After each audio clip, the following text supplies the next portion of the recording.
Ay may nabalitaan ho kasi kami na kayo daw dyan sa Singapore at umaalma kayo ay puwersahan sila ngayong pinagboboto sa pamagitan ng Koreo.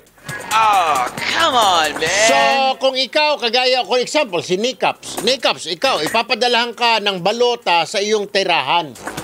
Sasagutan mo doon yung balota at pagkatapos, i-mail mo. At pagdating sa embahada, bubuksan ng embahada yung balota mo at sila ang susuksok daw sa makina. My goodness. Eh, ang sabi ni Nikaps, paano, Sir Erwin, kung mapalitan yung balota ko? Correct ka dyan. Hindi na yung balota ko ang ilagay, ibang balota na. Eh, walang kasigurahan ni Caps. Yan ang sinasabi ko. At yan ang inangaw-ngaw ng karamihan ho sa inyo dyan. Oh. Yan ho yung sinasabi nila. Paano masiguro na yung boto namin ay yung pa rin ang isusuksok? Yung balota na sinagutan namin, yun ang ipapasok sa PICOS. Ay, di ba? Eh, sabi ng Comelec, editor, may watcher naman. O may watcher nga, watcher, mga tiga-Philippine Embassy naman. Oh. Eh, pwede naman daw kasi gawin yung halalan, linggo, day off nila. O bakit hindi? Lunes hanggang Huwebes daw, Biyernes. Kaya kalukuhan nga eh. Di tapat ninyo sa linggo yung botohan. Ano bang problema doon? Oh. Di, minsan lang naman yan na magkaroon ng botohan once every 3 years. Di buksan ninyo yung embahada ng linggo, di ba? Hayaan nyo sila magsuksok sa PICOS yan. Magtsatsaga daw silang pumila.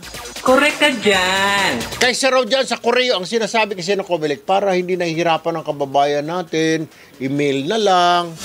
Hindi nga yun eh. Pwede nga. Yan. Okay daw sa kanilang mahirapan sila, okay na maulanan, maambunan, basta sila mismo ang susuksok doon. Sa PICOS, Commission on Election.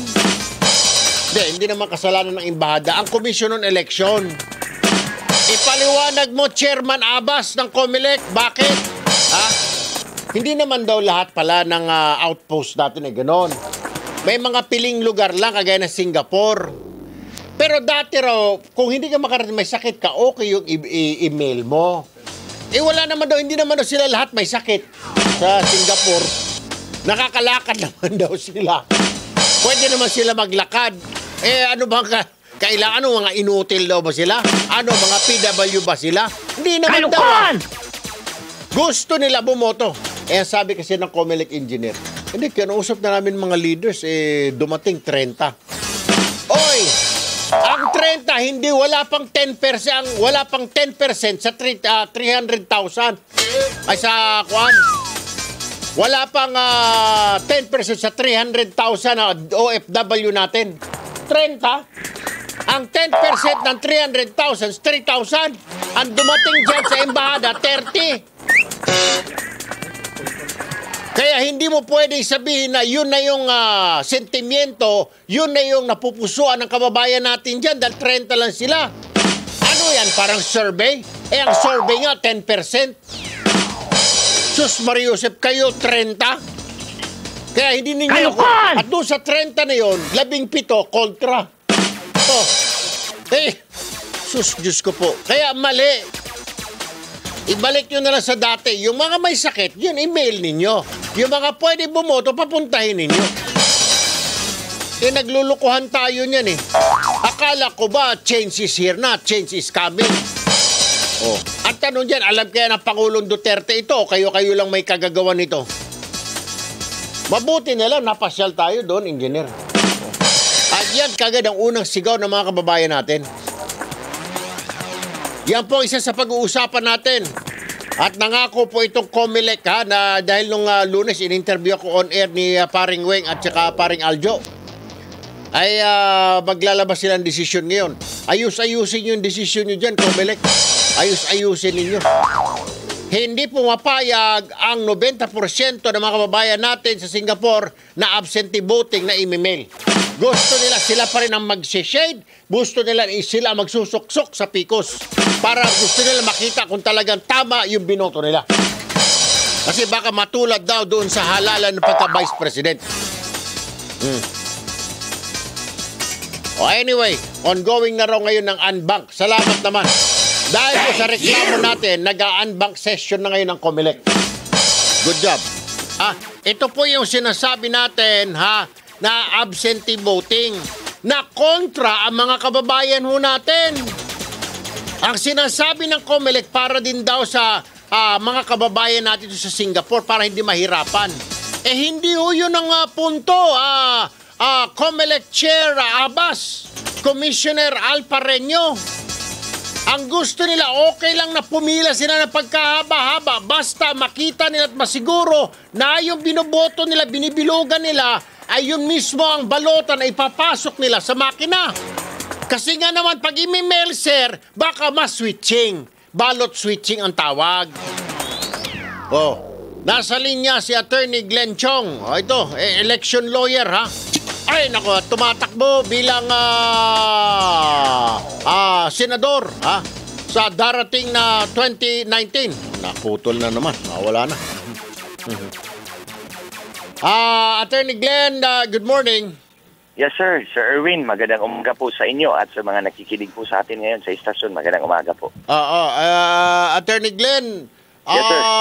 Noong isang araw, nandun ako sa Singapore at itong kaagad na inireklamo ng mga kababayan natin, yung binago raw ng COMELEC, yung absentee voting ngayon, parang sinasabi ay imi-mail na lang niya, lahat sila doon sa Singapore, imi-mail na lang nila pabalik sa embahada yung kanilang mga balota. Ang sabi nila, noong nakaraan naman daw, hindi. Pag yung busy ka lang o may sakit ka, pwede mong email. Pero kung willing and able ka, pwede ka pumunta at bumoto ka doon. Mukhang binago raw ngayong 2019, Attorney Glenn.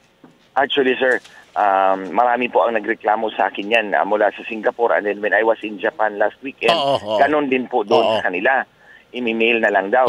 So, actually, magla-live sana ako nito, sir, pero naunahan mo ako. So, siyempre dito ako sa iyo. Kasi Sir Erwin ka. Sige, sir. Pag-usapan natin, paano ba ito ngayon? Sir, ganito po, sir. I am not sure kung anong mangyayari doon sa balota kung nakatupi yun.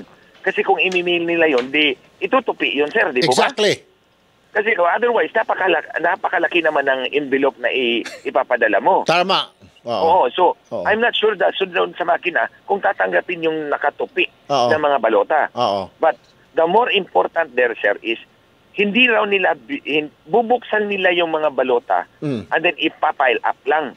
Kung ibubuksan nila yung balota at ipapile up lang, pwede pong dagdagan yung boto sa senador. Kung dalawa lang ang binoto mo, pwede nilang dagdagan ng 10. Nako, yun ang nakakatakot doon. So, yung sa party list naman, sir, kung ayaw nila doon sa binoto, magboto sila ng pangalawa. Manullify yung boto. Kung 4 yung binoto mo lang senador, ang binoto mo lang sila Glenn Chong, Bongo, sila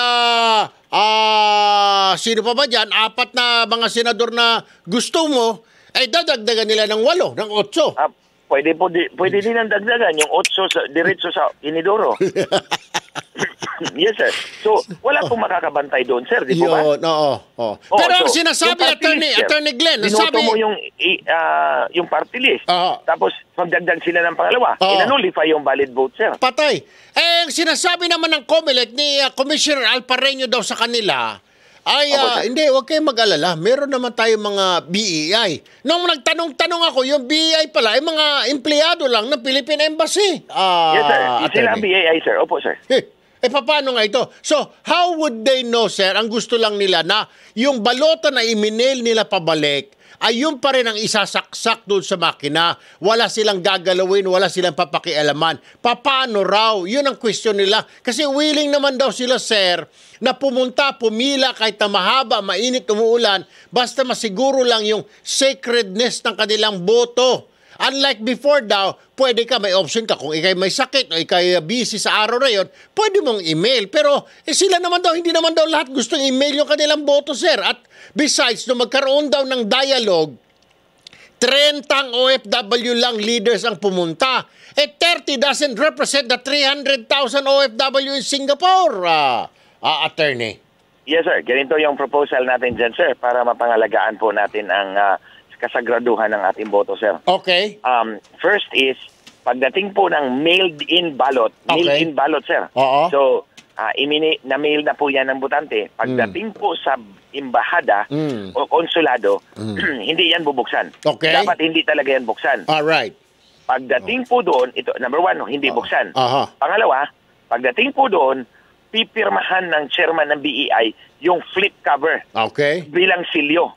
Sisilyuhan niya ng kanyang pirma, sir, in front of the watchers. Alright. Pagkatapos, yung pangatlo, ihulog sa ballot box yung mailed-in ballot. Huwag buksan, ihulog sa ballot box for safekeeping. Then, sa araw ng halalan na yan bubuksan para i-feed doon sa makina in front of all the watchers. Ayun, oo. So, that's the most practical thing to do, sir. Ulitin ko po, sir, all mailed-in ballots, hindi bubuksan. Number 1, mailed-in ballots, hindi dapat buksan pagdating sa embahada o konsulado. Pangalawa, pipirmahan ang flip cover bilang silyo ng chairman ng BEI. Pero ang sinasabi, Attorney Glenn, yes, sir, ay every Thursday daw sinasaksak lahat ng mga ballots doon sa makina. Sabi ko, bakit naman every Thursday? Bakit hindi na gawing Sunday o ibalik yung dati naman daw, sir, noong 2016? Pwede silang bumoto, pumunta, wow, what's wrong ba? Ang sagot lang daw, para hindi na mahirapan. Sabi nila, okay lang naman, sir, pag linggo, mag-day off namin, bumoto kami. Besides, kung ang problema nila walang mga tao, bakit hindi papasukin? Total, once every 3 years na naman ang halalan sa ating mga outpost na yan. Bakit hindi papasukin yung mga embassy staff every Sunday? At sila ang magbantay doon sa mga polling precincts. Di ba, Attorney Glenn? Baka ayaw nila ng Saturday and Sunday, sir, dahil free naman ang ating mga OFW, maraming magbabantay. Abay, tarat, paanong pinakamaganda ngayon, sir? Ito yung sinisigaw nila. Pero as we speak, sir, salamat naman, narinig tayo dahil una nilang narinig dito yan sa programa natin nung Lunes pa. Opo. Abay, nagkakaroon ngayon ng unbank kasama ang PPCRB para pag-usapan na yun, Attorney Glenn. Ang nakakatakot kasi, ayaw na nila na parang deja vu o mangyari ulit yung nangyari doon sa Vice President, sir, na halatang-halata na sinade-shadan 25% minadali dahil pala, hindi naman talaga mga tunay na botante yung mga nag-shade noon. Ang tingin ng ilan. Sir. Opo, sir. It's good enough na nagbabantay ngayon ang ating sambayanan, ang ating mga OFWs lalong-lalo na. Sir, nag-smartmatic po tayo dahil gusto nating mabilis po ang bilangan. Yes. Pero ito po, 1,000 days na po mula nung naghalalan, wala pa rin klarong resulta doon sa Vice President. Jesus Maria Josep. So anong kaya, sir, pwede ba, Attorney Glenn Chong, kung ikaw palarin at butuhin ka ng mga kababayan natin dahil ikaw nasa top 10 ng aking listahan, pang number 6 ka, sir, ha? Yes, gusto sir, ko mapunta ka sir, dyan sa Senado at pwede bang palitan na itong Lintic na Smartmatic na ito, konsumisyon na talaga ito, nadadaya ito at mandaraya, Attorney Glenn?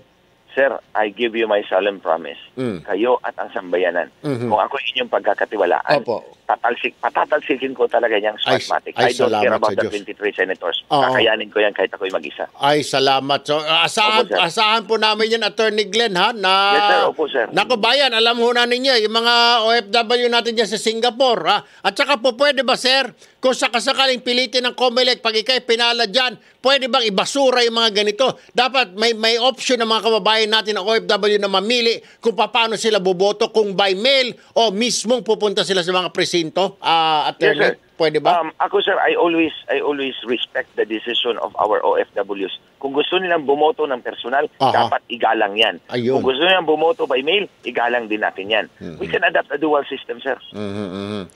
Anyway, Attorney Glenn Chong, salamat po sa panahon at tulungan nyo nga po kami, tutulungan ho namin kayo, ako at ang 1 million at 1.7 million ho na followers ko, susuportahan ka ho namin, Attorney Glenn Chong. Ano sir, po? maraming salamat po sa tulong ninyo, sir. Tinitingnan ko po yan, sir, as utang na loob, sir. Ay, no problem. Susukli po ako sa bayan natin at sambayanan natin, sir. Salamat po, Attorney Glenn Chong. Bayan, magandang umaga po at mabuhay po kayo, Attorney Glenn Chong.